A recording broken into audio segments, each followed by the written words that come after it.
lesson. So before we start, let's have a little fun game, okay? Our game is called charades. Do you have any idea what charade is? No. Okay, so to everyone who doesn't know what charade is, it's about taking a word and you're going to act what is written in the paper. Okay, you get it? Yeah. Okay. So I'm going to divide you into two groups. This is group 1 and this is group 2. You're going to choose 10 people to play and who's going to act, and the rest is going to guess what is the word written. Understand? Okay, now I'm gonna start here. 10 minutes. 10 minutes. For 10 minutes. Who wants to play? For you, we're going to start with first. We need 10 participants.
deeper and understand, and we're going to talk about the classes of verbs, which is the action verbs, modals, and linking verbs. And also we have the properties of verbs, which is the active and passive voice, mode, tense, person, and number.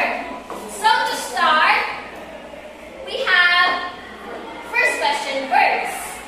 Just like you said, verb is a very important part of speech. Why is that?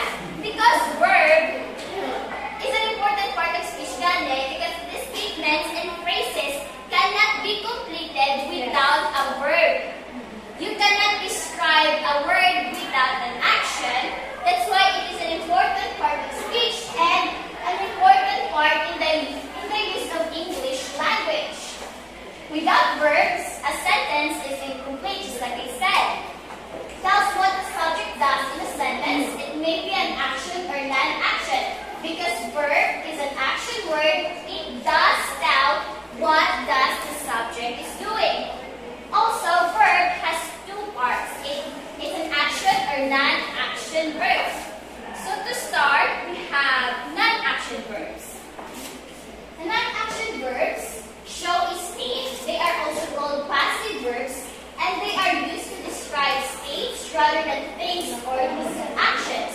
Describe conditions or beings. So non-action verbs are not as typically like what you have just did, like move, because you move.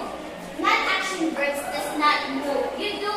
It expresses the state, probably the possession, your opinion, or what you think.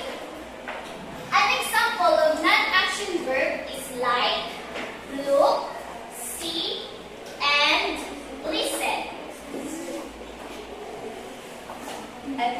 So obviously, kung gatulong ka, why ka mang gagiyo, gatulong ka lang. Yes. Tapos kung love naman, why ka madagawa mo na all about love? State of being, it's an emotion. Okay, so love is an emotion and also an action. Yes. Yes. Okay, so we have action verbs. Action verbs, verbs that show action. They are also called dynamic verbs and active verbs. They show physical or mental action. Unlike non-action verbs, we move when it talks about action verbs, just like what we did when we play. Okay? It shows action. Just like in the photo, what they are doing? Running. Yes, they are running. That's why it's an action verb, because you can see it in your naked eye.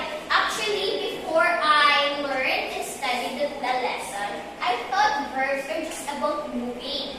But with further understanding, I realized that verbs have so many parts and it is very complex. So, okay. I have here an example. Do you know the Kardashian Jenner? Yes. Yeah, we all know them. So I have here some short clips of their iconic lines that contains verbs. So we're gonna watch.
In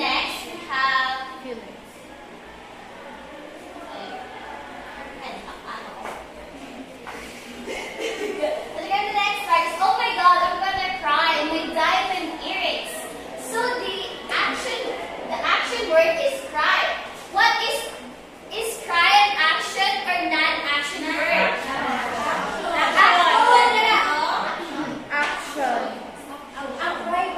Cry. Yes, cry. It's an action verb because when you cry, you bawl your eyes out. Okay, so next, I start laughing at him when she's crying. So there's actually two verbs, is he laughing and crying. So what do you think? Is it what? Yes, it's an action verb. So can anyone give me an example of action verb in a sentence?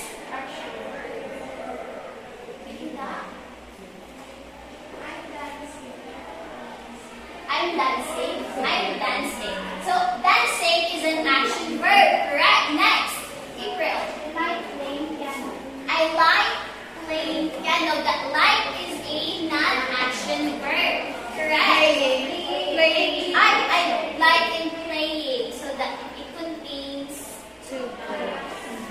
So do you have any questions regarding about non-action and action verbs? None. Okay, moving on, we have the classes of verbs. Okay, action verbs are classified into three. The first is transitive, intransitive, and modal. Modal is a helping verb and auxiliary verb. However, we are not going to talk about it because that's another topic to learn. We're going to just about transitive and intransitive. Intransitive verbs direct action to anything named in a sentence. It always has a direct object. So, transitive verb needs a direct object. Because without direct object, it cannot be completed. The thought will be, hindi mo mag-gets ang iyang ginamit kung ay direct object. However, before we start, we have the subject, verb, and direct object.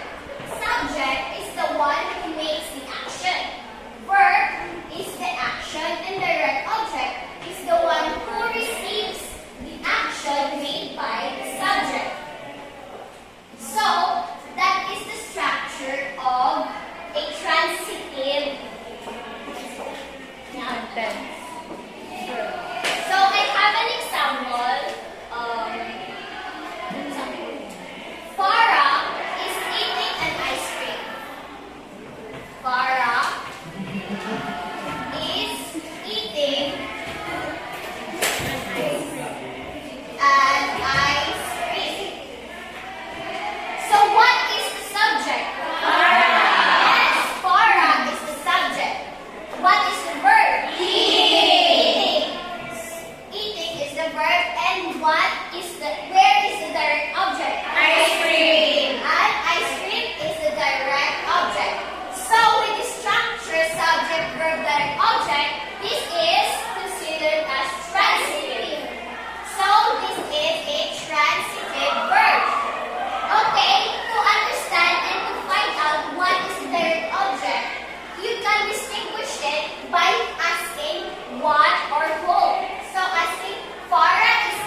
direct object because it can stand on its own.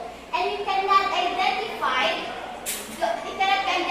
by whom or what because there's no direct object. A good example is I sneeze. I sneeze. Nabatian mo. Kabalo ka. Tapos na ang sentence because nag-gets mo ang akong ginamit.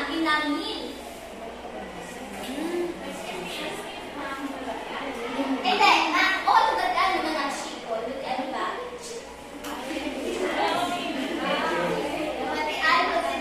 So, complete sentence na nasa. Hindi siya complete. Pero thought, ang thought complete na kaya nag-gets mo ang ginapakipang bato ko eh. Wala na sa direct objects, may. So, an example is, another example,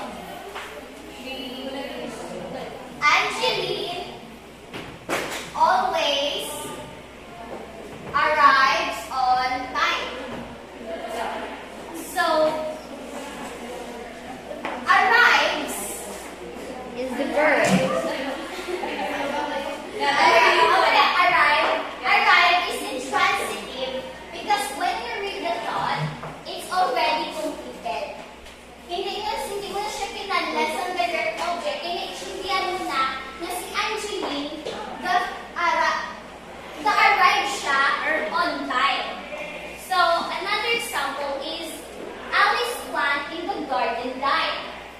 Died is already intransitive because nag-gets mo na kung ano siya. Matay. Hindi mo siya kailangan sa direct object. Ano ba? Patay. Siya. So, another example is Athena fell to the ground.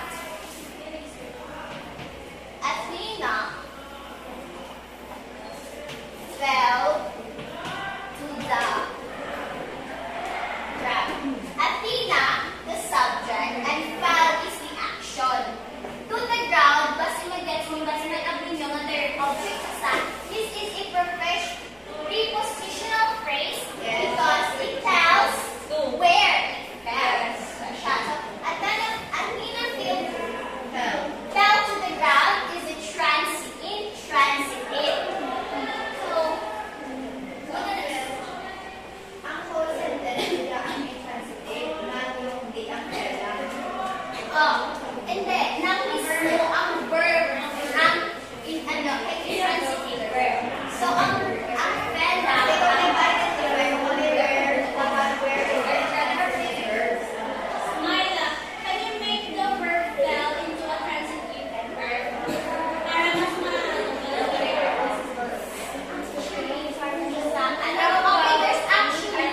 there are some words that can be either transitive or intransitive. That is called the transitive verbs. Kaso, hindi siya nadala sa group. Example, Smila fell for him. Smila is the subject and the action is fell. Who did Smila fell? Like, or when intransitive siya. Ang for him. Ay, hindi. Hi guys, depende na siya sa paggamit mo sa sentence para maano mo siya kung transitive or intransitive na siya.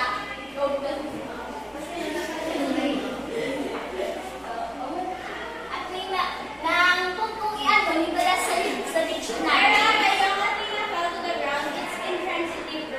Oo, ang structure niya, intransitive. Based on paano gamitin ng verb. Oo, based sa paggamit mo. Kaya basta subject, verb, direct object, transitive. Pero ano lang, kung waay direct object, waay iguan ang verb, intransitive sa. So, depende kung ang paggamit mo sa word. Wala, hindi siya nagkakamit. Balik na So, yung function sa part. So, balik yung example niya, ang word na pero nagamit sa Yes, kung hindi siya magamit. Oo, pwede. Athena fell to him. Him is the direct object and fell is the verb. Athena is the subject. So, depende sa structure ng sentence. Tapos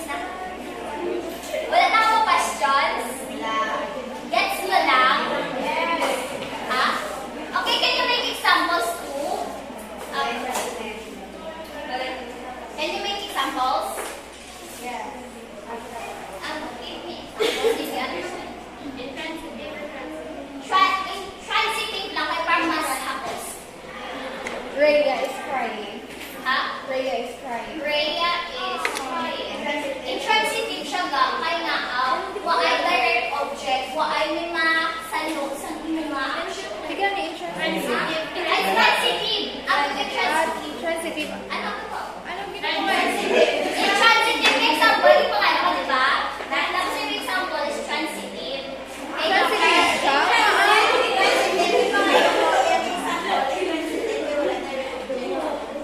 Hindi, ay transitive. Ang may direct object.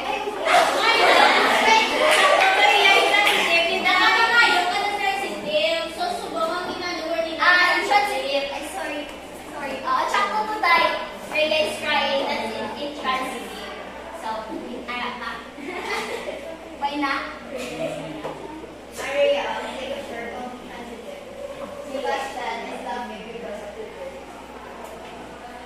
Sebastian is laughing because of the joke. Yes, intransitive or intransitive. Transitive siguro may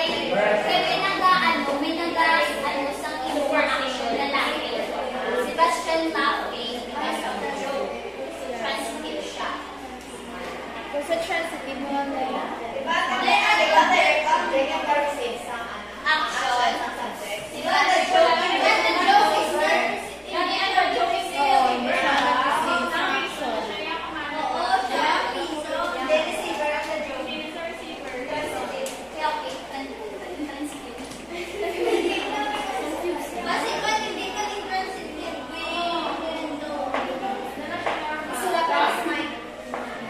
Sebastian. Sebastian is laughing because of the joke. Actually, the post sinisaya nga nag-laugh si Sebastian. Pero hindi siya receiver sa mga action. So it makes the direct object. Direct So object. intransitive. Transitive siya. Intransitive.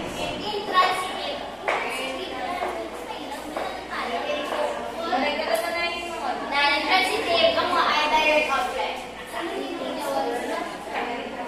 Kaya pa?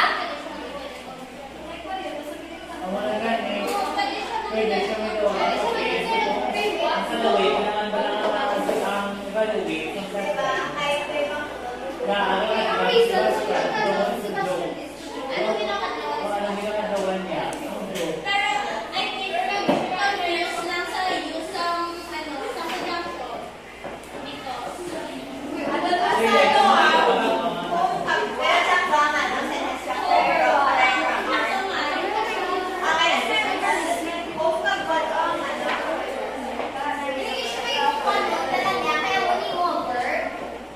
Sebastian is laughing what? Sebastian is laughing what? Sebastian is laughing kung. Dapat what ang kung ang gamit para makapag-direct object.